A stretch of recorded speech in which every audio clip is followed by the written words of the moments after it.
بسم الله الرحمن الرحيم الحمد لله رب العالمين والصلاة والسلام على سيدنا محمد سيد الأولين والآخرين وحبيب رب العالمين صلى الله عليه وسلم. We ask Allah Ta'ala to grant us all the sincere intentions for His sake alone, so that we may be rewarded and so that we may benefit from this gathering of religious knowledge. Last week we finished talking about the saying of Al-Qushayri.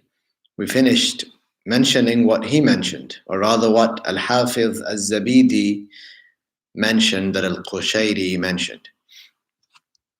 And now it is fitting to move on from there to speak about the two methodologies that Ahlus-Sunnah wal-Jama'ah followed. The two methodologies with regards to the mutashabihat verses. Remember, these verses are the ones that contain words that can carry more than one meaning.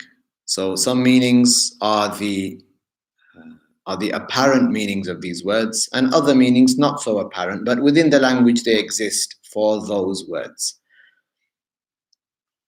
The first method is the method of most of the Salaf. So most of the companions, most of the followers of the companions, and most of the followers of the followers of the companions, they adopted this method, which is that they interpreted the mutashabihat verses by other than their apparent meaning, but in a general way.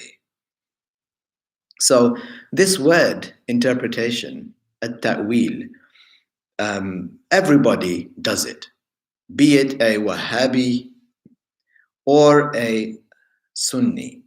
At-ta'wil in the Arabic language, what it refers to is to interpret, to look for a meaning, to give a meaning to. So the Wahhabiyah, they take the verses in which the attributes of Allah are mentioned literally. They take them literally, i.e. they give the most apparent interpretation, the most apparent meaning of the word. That's the meaning that they give it. So that's the interpretation they take. So they take a literal interpretation. Most of the Salaf, however, they, yes, interpreted, but they did not take the literal interpretation. They interpreted these verses in a non-literal way, but they did that in a general way. This is known as at-ta'wil al-ijmali. And what does it mean that they gave them a non-literal interpretation in a general way? That means that they believed in them and they had the creed that these verses are not to be taken such that one would ascribe bodily attributes to Allah. So they would say Allah does not have a physical hand. Allah does not have for example, a foot or a leg and so on. On the other hand, if they were asked, well, what does the verse mean then? They would say, Allah knows best. Allah knows best. As some of them said, Amirruha kama ja'at. Just if the verses, if they come, just push them along, just let them pass by, allow them to pass by, bila kayf. Amirruha kama ja'at, bila kayf. So they wouldn't meddle with them. They would believe in them, that these words were revealed, but they would say bila kayf. Allah knows best what they mean, and we don't add a sense of how. We don't make them to be like the creation.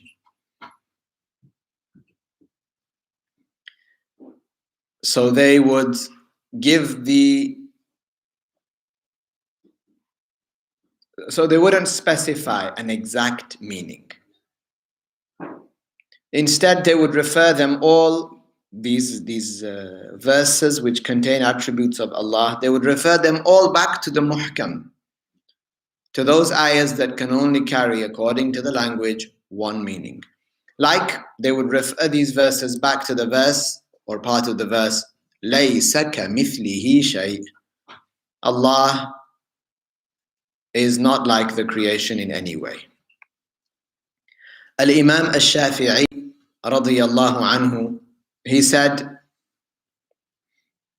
Amantu, and he is from the Salaf. He said, Amantu, I believe in, bima ja'a anillah ala muradillah. Meaning that I believe in what was revealed about Allah according to the meaning that Allah eternally willed, and the meaning that Allah eternally knows, because Allah knows about His attributes, about His own attributes. So he said, Amantu bima ja'a anillah ala muradillah, according to what Allah knows. Wa bima ja'a an Rasulillah sallallahu alayhi wa sallam, and also I believe in what came from the Messenger of Allah, ala muradi Rasulillah, according to what the Prophet alayhi salatu wasalam intended when he mentioned those specific words. This is what Ash-Shafi'i said. And this is a type of, when it comes to the attributes of Allah, these mutashabih verses and hadiths, this is a type of general interpretation, ta'wil ijmali, of which we will see many examples. What he meant was that the meanings of those verses are not according to what the delusions and thoughts of people might go towards. So, adhan, which is one's thoughts, and delusions, al-awham, from wahm, like we say in Punjabi and Urdu, vim, wahm. So people's thoughts might go to, with reference to these verses, towards physical, bodily meanings. And this is not permissible to be attributed to Allah.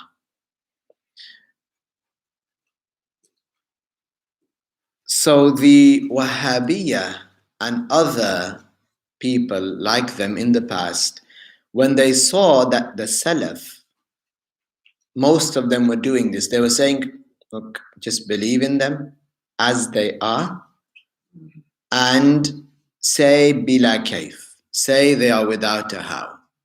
So they saw an opportunity in this. They grabbed onto this with both hands. And they said, well, we do that too. We say, amirruha kama ja'at, just as they were revealed, believe in them, i.e. take them literally. So this is where they separated. They said, yeah, that means believe in their literal meanings, bila kayf, without attributing a manner of being to Allah. And then, so they held on to this, and they denied at-ta'wil at-tafsili. They denied that, they denied the permissibility of interpreting by specifying a meaning.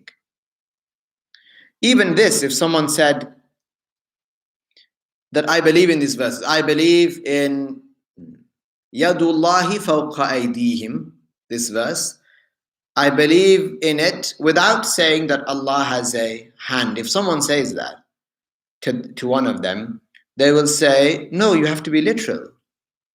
You have to be literal. So even there, they do not accept, in actual fact, what the Salaf were doing by saying that لَيْسَ كَمِثْلِهِ شَيْءٍ, we don't know, we can't imagine the attributes of Allah and so on, and just leave it to Allah. Allah knows best. Even they don't actually accept that.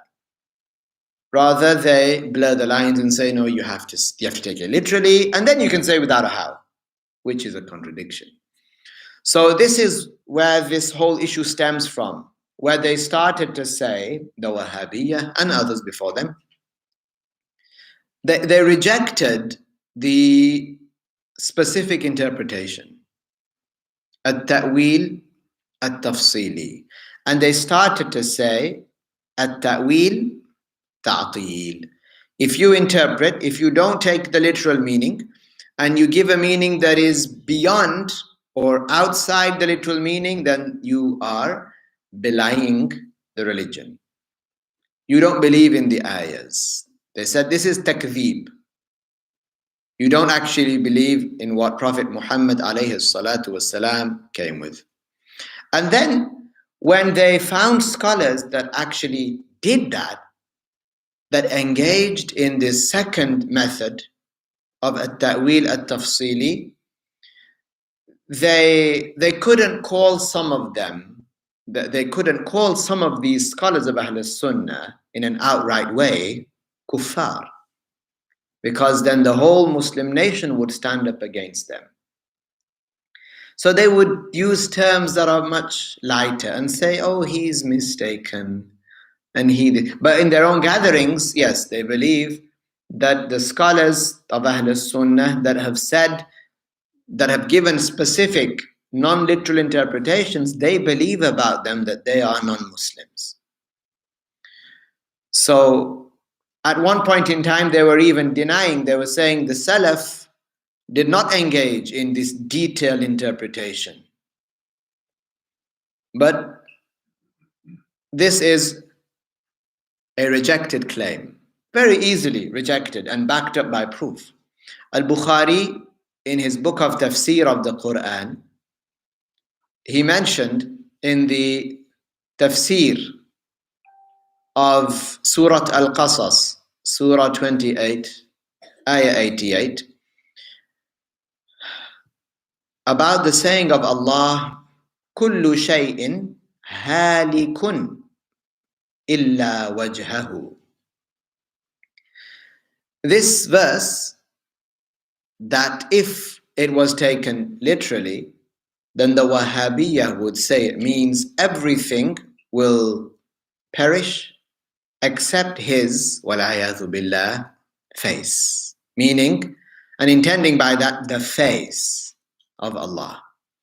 And Al-Bukhari said, kullu shay'in halikun illa wajhahu, and then he gave its meaning. He said, illa mulkahu, and everything will perish except his wajh.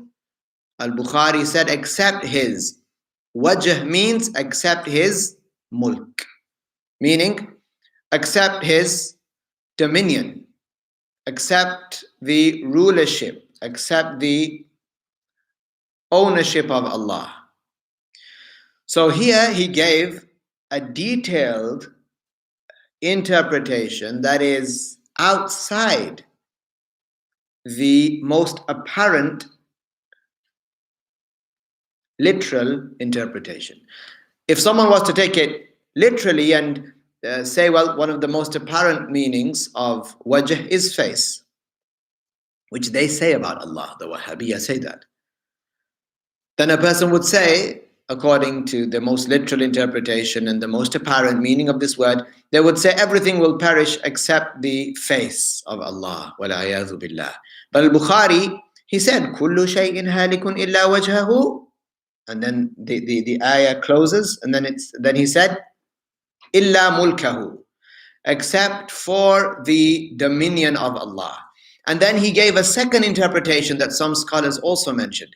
He said, وَيُقَالْ, Al-Bukhari said, and it is also said, like this is also an acceptable interpretation, a non-literal interpretation. He said, وَيُقَالُ ما يتقرب به إليه. That whatever draws a person closer, meaning whatever grants a person a higher status to Allah, this will also remain, meaning the good deeds. Everything will perish except for the good deeds, meaning the good deeds will not perish, they will not be forgotten, because they are to be weighed on the scales on the Day of Judgment.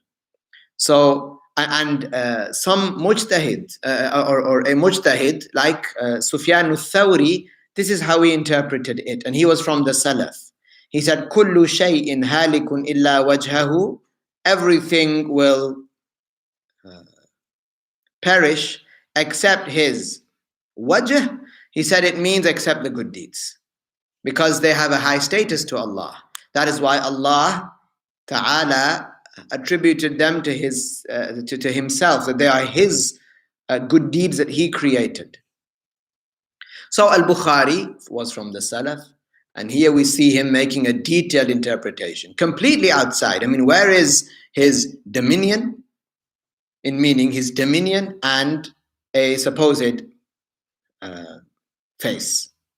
Or where are the good deeds and his supposed his supposed face. Look at the difference. I mean, if that isn't a non-literal interpretation, then what is? So Al-Bukhari did it, one of the imams of this nation. And Sufyan al-Thawri, a mujtahid, who had his school of thought been documented, then he would have been a fifth school. His school would have been a fifth school that we would have followed today, like the Shafi'i, the Hanafi, Maliki, and Hanbali schools. So Al-Bukhari said, he said it means al-mulk. As for the mulk, the absolute ownership and rulership of Allah, it is an eternal attribute of Allah. It is not like the rulership that He gives to His creatures, because their ownership and rulership changes during their lives, and it comes to an end when they die. And elsewhere in Sahih al-Bukhari, like they can't run away from this issue. Like if someone said, oh, it's mentioned in some hadith book, like Ad-Darimi or Ad-Daraqutni, or some names that people might not have heard of before. But Al-Bukhari, it's in Al-Bukhari. And elsewhere in Sahih al-Bukhari, there is also a ta'wil, a non-literal interpretation for another text. Namely, Al-Hafiz ibn Hajar al-Asqalani mentioned that Al-Khattabi said that Al-Bukhari gave a non-literal interpretation for ad-dahik, which literally means laughing. But in a hadith, this word ad-dahik was attributed to Allah. The Prophet ﷺ is reported to have said in a particular situation, ضَحِكَ اللَّهُ اللَّيْلَ, which if someone was to take it literally, it would mean Allah laughed on that night. والعياذ بالله. But Al-Bukhari, he interpreted it. He said, ضَحِكَ اللَّهُ أي رَحِمَ اللَّهُ, that Allah has mercy, that Allah Tabaraka wa Ta'ala made manifest His signs of mercy on that night to those two people, that couple, the husband and wife. It was a story about how the Prophet ﷺ said, Man yukrimu dayfa Rasulillah, who will be generous to the guest of the Messenger of Allah, because they didn't have food except these two people. So they took him in and they pretended that they had enough food for themselves, and they put their children to sleep and so on.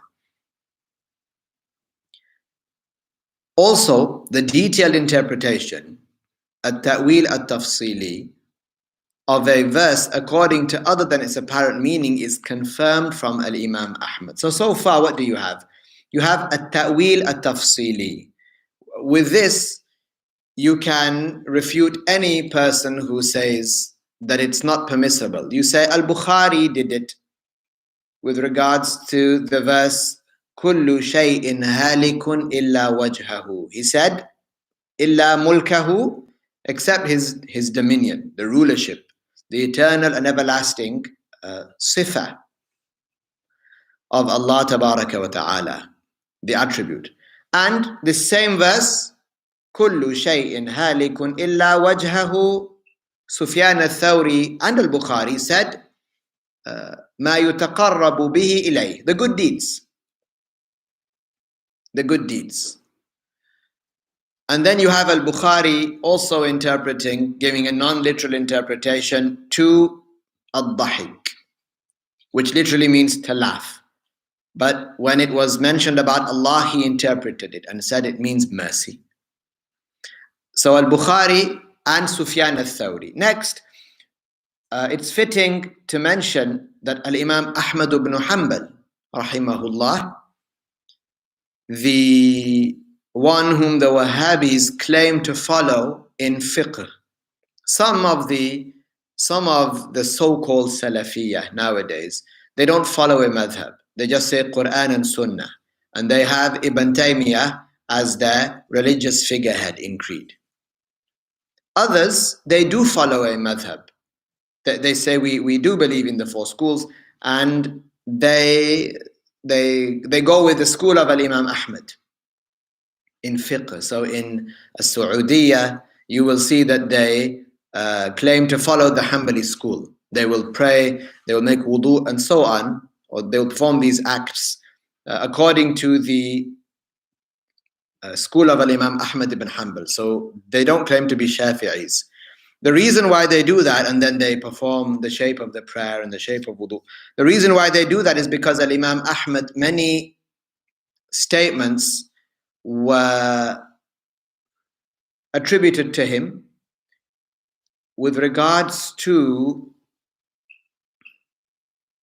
or rather many statements were attributed to him that if they are misinterpreted, they can be understood to support the claims of these people who liken Allah to the creation. And then after Imam Ahmad mentioned some of those statements that these people did not understand, there were more people who these people consider scholars that came, and then they took these statements and ran with them and explained them and tried to validate them, والعياذ بالله. So they say that it's not permissible for a person to engage in the detailed, non-literal interpretation. And here is Al-Imam Ahmad from the Salaf, who they claim to follow. It is mentioned that he said about the saying of Allah Tabaraka wa Ta'ala, وَجَاءَ رَبُّكَ, which if taken literally, they would say it means, and your Lord comes, that your Lord comes. It's a past tense verb, but what is meant is the present tense. So they would say it means that your Lord will come on the day of judgment. وَجَاءَ رَبُّكَ وَالْمَلَكُ صَفًّا صَفًّا, and the angels will be lined up, row after row. So it's not permissible to take this literal interpretation of this verse. So Al-Imam Ahmad, he said it means, so he's taking it now out of the apparent meaning, out of the literal interpretation, and giving it a non-literal interpretation. He said it means وَجَاءَ رَبُّكَ. He said مَعْنَاهُ إِنَّمَا جَاءَتْ قُدْرَتُهُ, which means that rather, it doesn't mean Allah comes or will come. Allah is without a place, because that would be attributing place and movement to Allah and so on. He said وَجَاءَ رَبُّكَ doesn't mean Allah comes. Rather, it means that the signs of His power will come. إِنَّمَا جَاءَتْ قُدْرَتُهُ. جَاءَتْ قُدْرَتُهُ. Even in the Qur'an, there is a verse in the Qur'an that mentions the mercy of Allah. Now, the mercy of Allah, it is an eternal and everlasting attribute of Allah. And so the mercy of Allah obviously it's not attributed with place or time and so on. It's not attributed with movement from one place to another. So in the Qur'an, Allah Tabaraka wa Ta'ala mentioned that something like this about the mercy of Allah.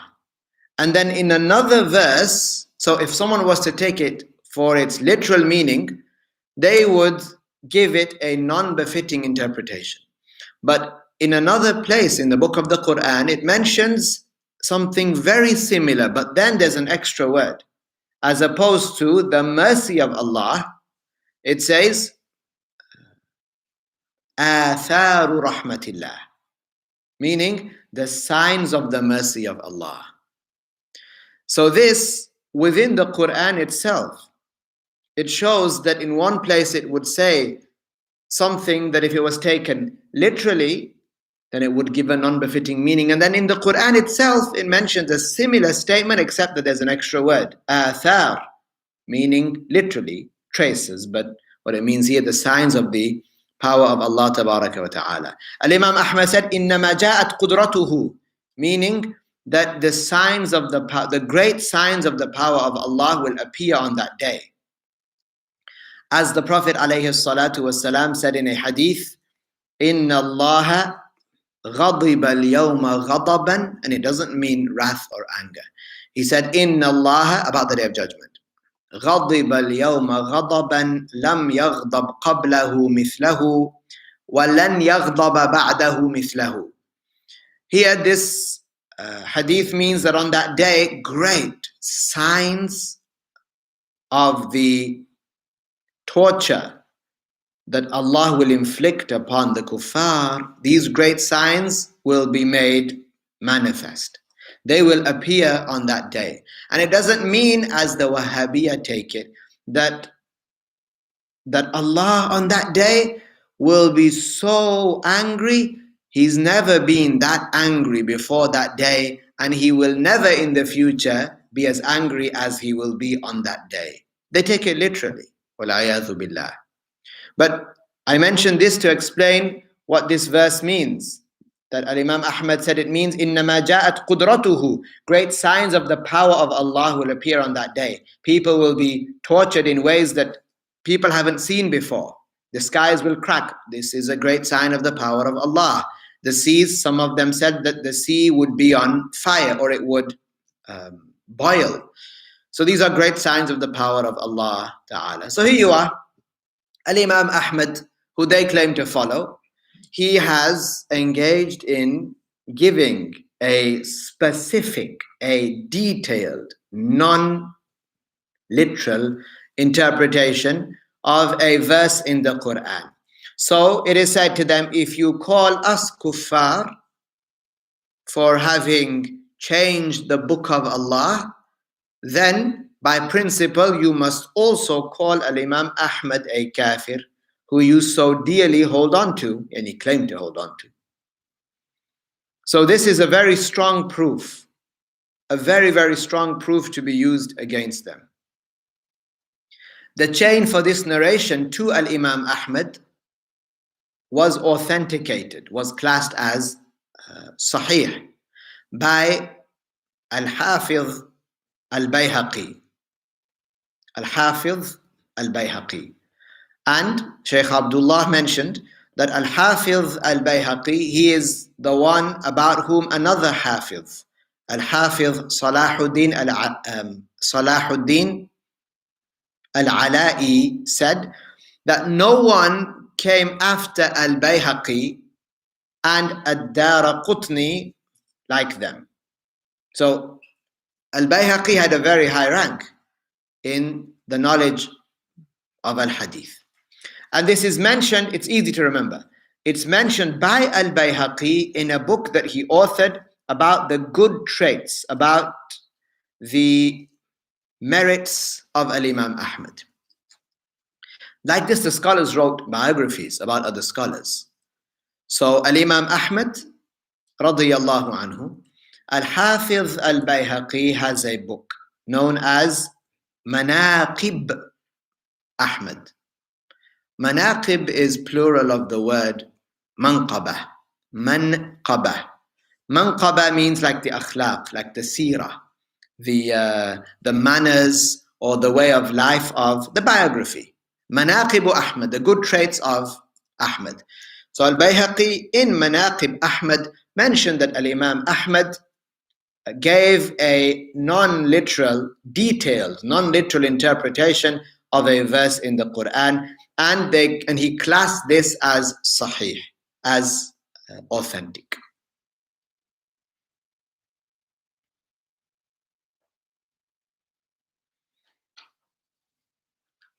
And he was from the 8th Hijri century. There are a great number of scholars who mentioned in their written works that Al-Imam Ahmad did ta'wil. Among them is Al-Hafiz Abdul Rahman ibn al-Jawzi, who is regarded as one of the heads of the Hanbali school. So Ibn al-Jawzi, remember there are two. One is good and one is not. The good, he is Abu al-Faraj Abdul Rahman ibn al-Jawzi. The one whom you know, he wrote the letter to his son. He compiled some advice for his son. He was one of the heads of the Hanbali school, and he protected the school of Al-Imam Ahmad. When he saw that there were many people that were going astray, and there were these anthropomorphists grouping up, claiming to be followers of Al-Imam Ahmad, he defended and wrote many books against these people who called themselves Al-Hanabila, the Hanbalis. He also has a biography that he authored. He authored a biography about Al-Imam Ahmad. It is some 900 pages in the print that I saw. And he mentions some of these things. He mentions the creed of Al-Imam Ahmad. I haven't read all of it, so it's possible that there are changes in it, because sometimes they change things, subhanallah, to try to support their own creed. So the first method was at-ta'wil al-ijmali, the general non-literal interpretation. The second method, with regards to these mutashabihat ayat, is the method of the majority of the khalaf, so the scholars who came after the first 3 centuries. Most of them interpreted the religious texts in a detailed way. They actually specified meanings. They said this word here means such and such, in a non-literal way. In accordance, it's not just like they picked things out of the air. They did that in accordance with the language of the Arabs. And like the Salaf, they did not take the literal apparent meanings of those texts. There is no harm in taking by this method, especially if done to protect the Muslims from falling into likening Allah to the creation. In the case of being fearful of the Muslims' creed being lost. When Al-Islam spread to the non-Arabic speaking lands, or even to some of the lands where they spoke a bit of broken Arabic, it was feared that people would, in their enthusiasm, which is good, to learn the Qur'an and to understand the Qur'an, that they would learn the Arabic language, but because they are not native speakers, they won't understand the figurative speech in it, the literary devices that are used in it. So they might take things literally. And this would fuel the creed of those that liken Allah to the creation. So what did these scholars do? Very intelligently and honorably, they specified meanings to these verses in which the attributes of Allah are mentioned. And they did that by giving non-literal interpretations. And this is something praised. And this is something that is praised. May Allah raise the rank of these scholars. Otherwise, Allah knows best where the people in the non-Arabic speaking countries would be. If this knowledge was not spread, one shudders to think where people would have ended up. Then you can imagine that people would have copies of literal translations of the Qur'an.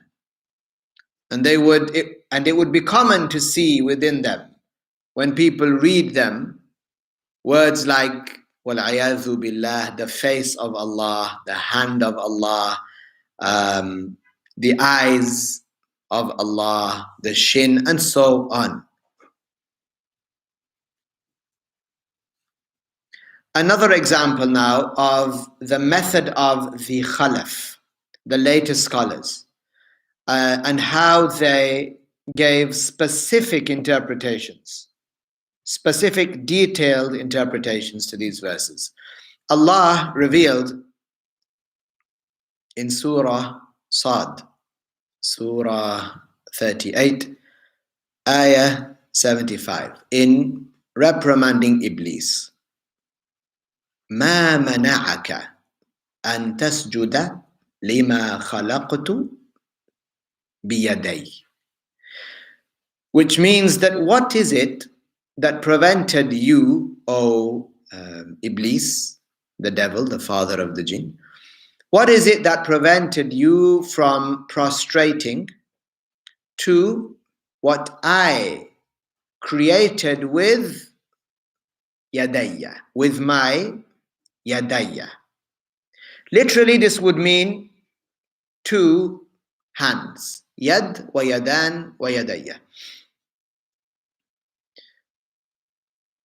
So it is valid here to be said that what is meant by yadayya, which would literally be my two hands,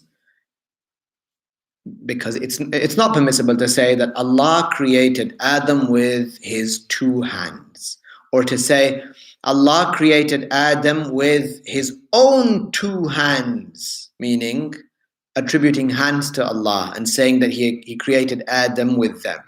This is not permissible, like the Wahhabiyya say. They say, yes, Allah created Adam with his hands, both his hands. And incidentally, because of a hadith, وَكِلْتَا يَدَيْهِ يَمِينٌ, they believe that Allah has two right hands. Not just hands, but both of them are right hands. والعياذ بالله. So it's permissible for a person to say that yadayya in this ayah means al-inayah. Al-inayah, which means protection and hifz, protection.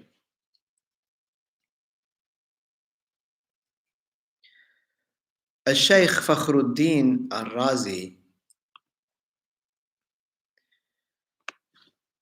he said, wal-yadu, that when it's attributed to Allah, like in this verse, he said al-yad, which would literally mean hand. He said al-yad, al-hifz, protection. Wal-kala, which means, or wal-kala, that it means preservation. So to preserve and to protect.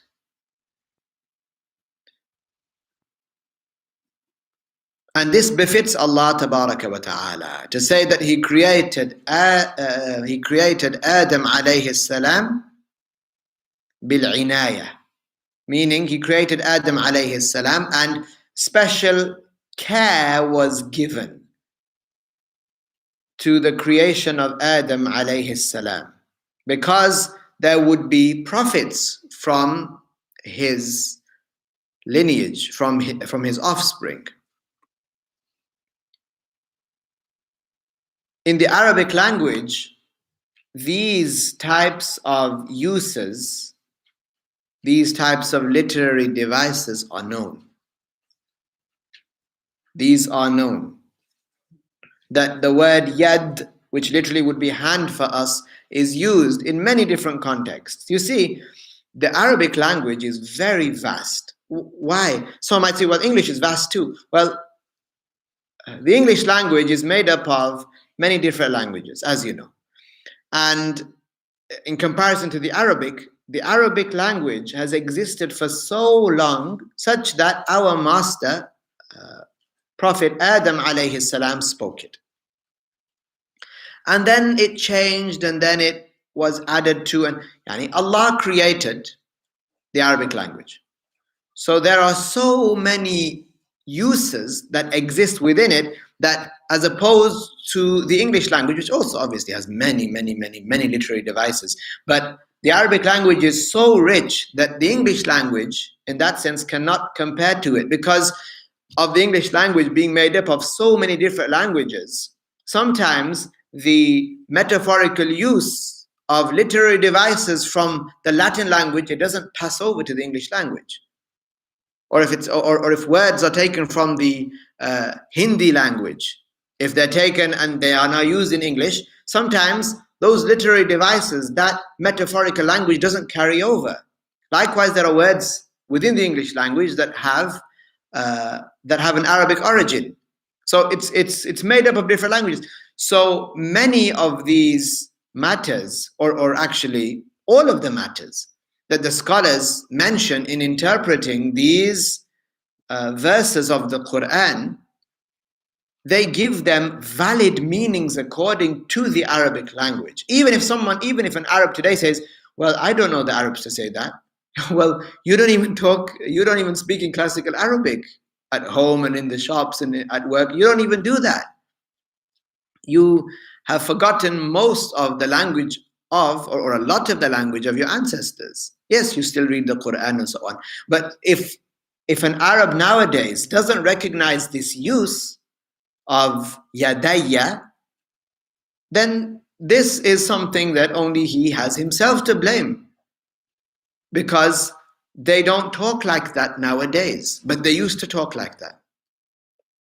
So it's not, my point being that it's not something that scholars have just made up and plucked out of thin air. This is why only the scholars can do this. Only the scholars can give it a fitting meaning that is not literal. Like the jigsaw piece. They are the ones that know with great detail which type of piece will fit into this particular place. Which piece, its corners and its edges, its sides, are complementary to what needs to be put here. Only they can dive into the oceans worth of meanings within the Arabic language that they would know. This is what a scholar does. Scholars, they are masters in the Arabic language.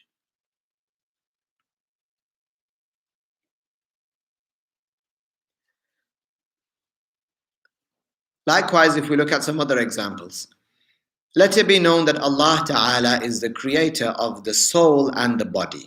So now we're looking at another surah and another ayah where there was non-literal ta'wil.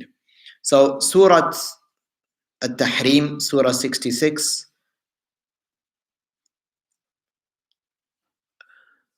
Allah mentioned mir ruhi, which if taken literally, they would say it means from my soul, meaning the soul of Allah, والعياذ بالله.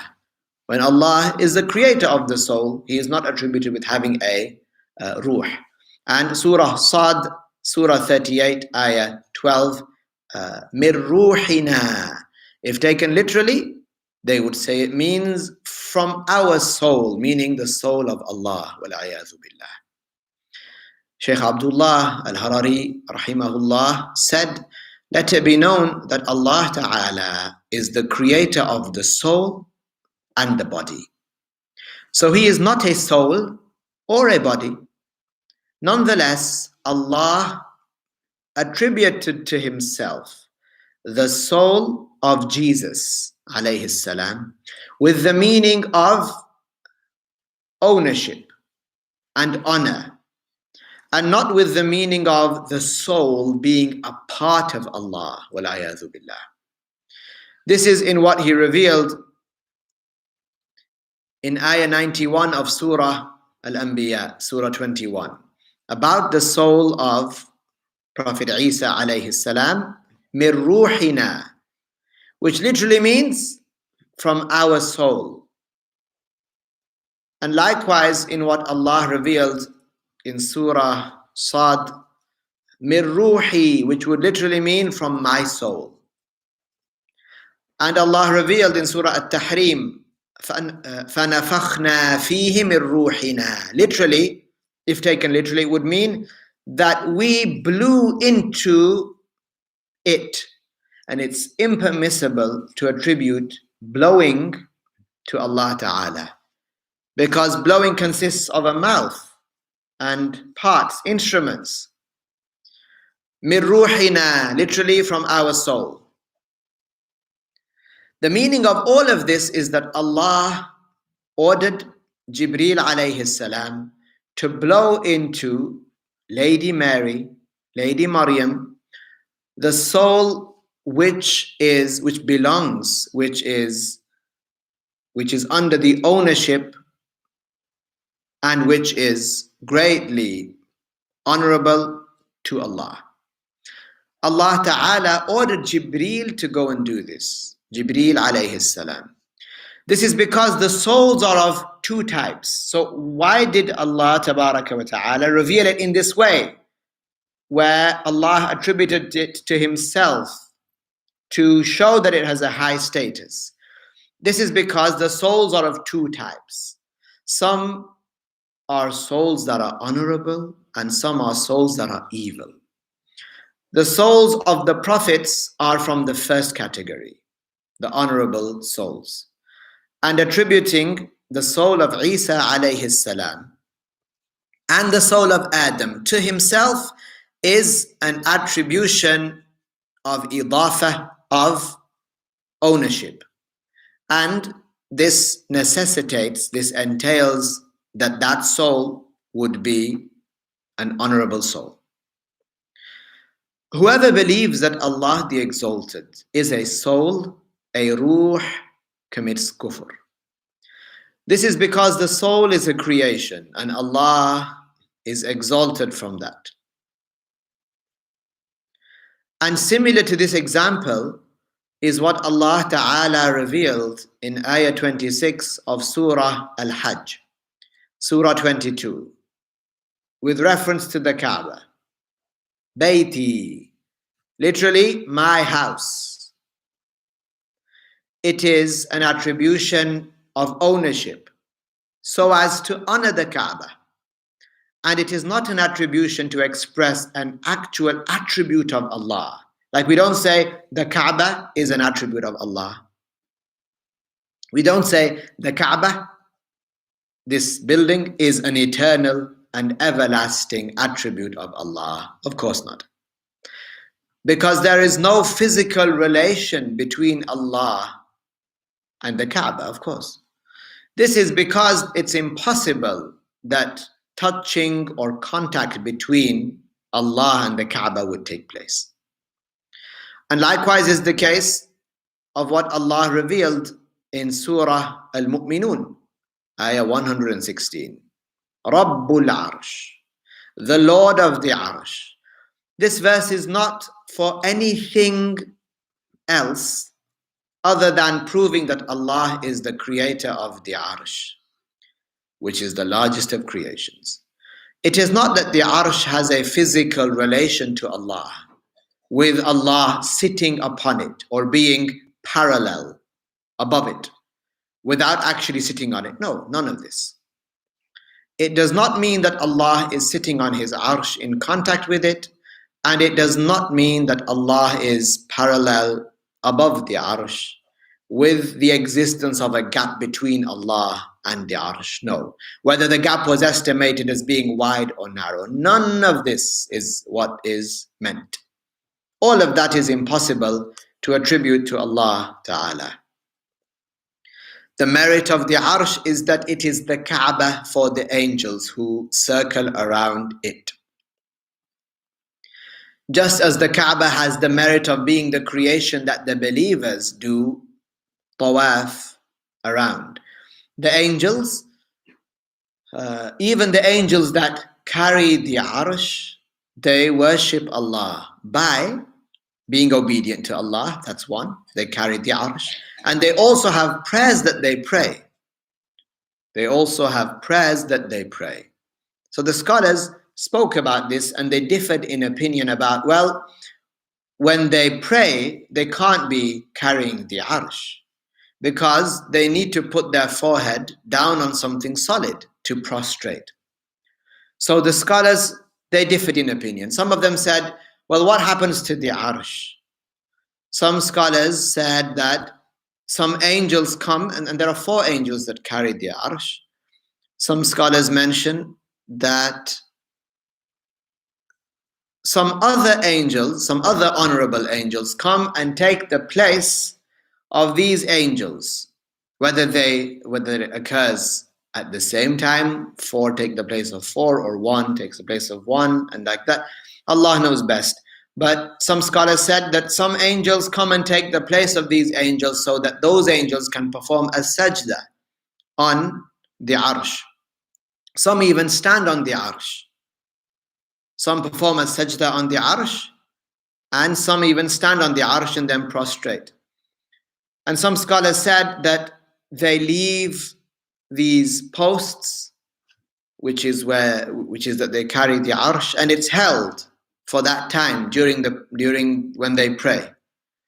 And it's held, the power of Allah holds the Arsh while they pray.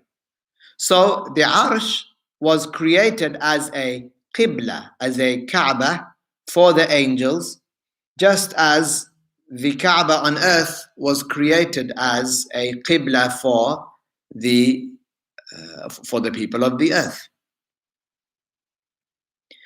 The angels, or among the special merits of the Arsh, is that Allah Ta'ala has never been disobeyed there. Because those who surround the Arsh are all honorable slaves. They do not disobey Allah for even the blinking of an eye. طرفة عين لا يعصون الله طرفة عين. They do not disobey Allah for even the blinking of an eye. And whoever believed that Allah created the Arsh to sit on it, he has likened Allah to the kings who make big seats and chairs to sit upon them. And whoever believes in such a thing does not know Allah. He is ignorant about Allah. And the one who is ignorant about Allah is not considered to be a believer in Allah. He is considered to be a disbeliever, a kafir. Moreover, whoever believes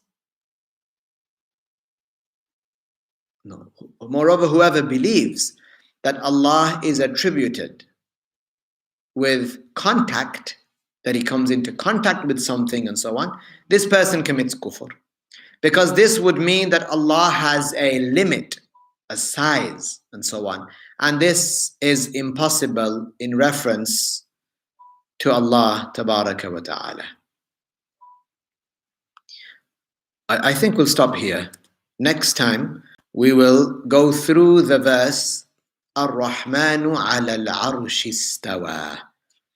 This verse that is used nowadays by the Wahhabis to, according to them, to validate their claim that Allah is on the Arsh.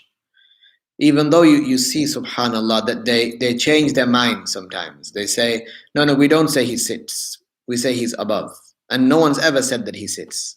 But we can bring proofs from their books where their people, let's say, their so-called scholars will say that Allah actually comes into contact with the Arsh, والعياذ بالله. So we'll stop here today, inshallah. Was there anything that was unclear there or that there is a question about? Okay, let's say La ilaha illallah and as-salah ala nabi. La ilaha illallah. La ilaha illallah. La ilaha illallah. Allahumma salli ala Sayyidina Muhammad wa ala alihi wa sahbihi wa sallim. Allahumma salli ala Sayyidina Muhammad wa ala alihi wa sahbihi wa sallim. Allahumma salli ala Sayyidina Muhammad wa ala alihi wa sahbihi wa sallim.